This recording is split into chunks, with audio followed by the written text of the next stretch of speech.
Hi, this is Carl with the Food Forest card game.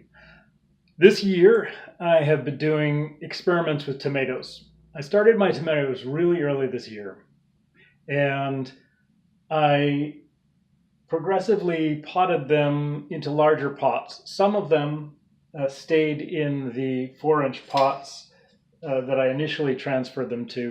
Some of them went into 6-inch pots.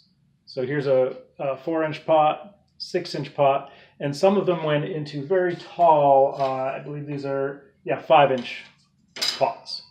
And each time I put them in, I put the little peat pot very low in the pot so that I would get roots growing on the stalk of the tomato plant. So I've had some interesting results that I'm going to share with you. First off, what I noticed is, I guess this is kind of obvious, but the size of the pot really does matter. So here we have a little 4-inch pot with this tomato in it. And the tomato, having been in that small pot for quite some time, it's stringy, it obviously isn't getting all the nutrient that it needs from the soil anymore. At least that's my conclusion, because it's not full. It's not a thick stalk like we see on some of the others. So the ones that were transferred into the 6-inch pots are doing really well. They're not stringy. They're pretty strong. I was growing these under LED lights that are daylight bulbs. Nothing really fancy there, but very powerful lights. And these have done pretty well. I have actually clipped off the top buds on each of these to make them hopefully bush out a little bit before I plant them in the ground. So now we come to the sort of the final, the largest of the three, and that is the tall 5-inch pot. So these are actually 12 inches tall and 5 inches. And as I said, I actually potted when I potted them, I put the peat pot really low down here. And so what we see here is this whole stretch is submerged stem, which is assumedly growing roots off of it. The top, once again, I had to clip it back a little bit, so it will hopefully bush out a bit, and it shows signs of doing that more so than the one in the 6-inch pot here. This is 6 inches by about 7 inches tall. So having that depth and the extra stalk for the roots to grow out of seems to have benefited the really tall tomato plants. I've got a whole bunch of different varieties planted this way, and so what I'm showing you is not just the best of these three. I'm showing you really kind of the average of these three plants. And so as you can see, if you want to grow tomato plants, at least the conclusion I'm drawing here is if I wanted to grow tomato plants inside over a longer period of time to prep them for spring, it is advantageous to plant them to gradually plant them into deeper pots.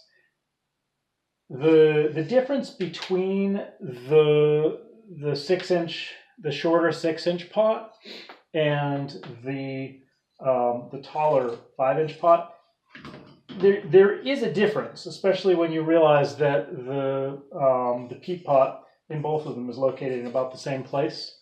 So what you've got is an extra couple of inches on this one in terms of growth, and you have a thicker, sturdier stem here. But still, this is a respectable tomato plant, and it will be even bigger by the time I finally plant it out.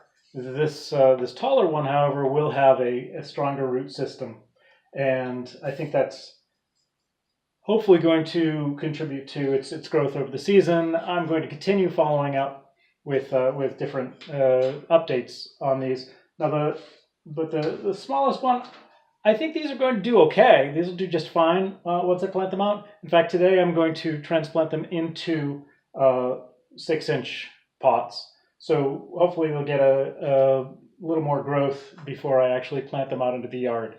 But the other thing that you should probably realize is that my basement is not optimal for growing tomatoes quickly. It's been probably about an average of maybe 65 degrees since I planted them, maybe even cooler at times, between 60 and 65 degrees since I planted them there in January.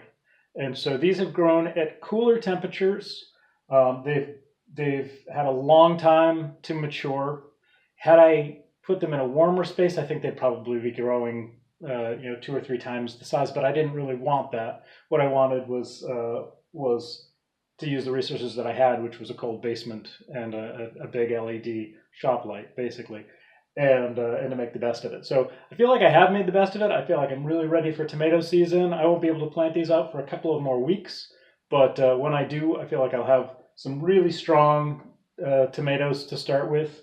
I'll have some other strong tomatoes too, stronger than usual for me when I'm starting them myself. And then I'll have these kind of wimpy little guys to spread around as I need, and also to share with anybody who doesn't have tomatoes in my seed swap, plant swap group. Anyway, thanks for following this project. I will continue to make updates on it as the season goes by, and I'm interested in any comments that you might have. Yes, this is not a scientific experiment. There's very little science involved. However, I feel like I've demonstrated pretty well to myself that this technique of starting tomatoes early and then planting them deep is going to get me off to a good start. I've got, as you've probably been able to see through other photos on my website, on my Instagram site, you've probably been able to see that I've got quite a few of these. So here we are outside. I'm not doing this whole video outside because I've got a lot of street noise right now, but as you can see, we have quite a few tomatoes here that I'm in the process of transplanting into larger pots. So anyway, looking forward to a big tomato spring, and looking forward to your ideas and input on my project. Thanks a lot. Bye-bye.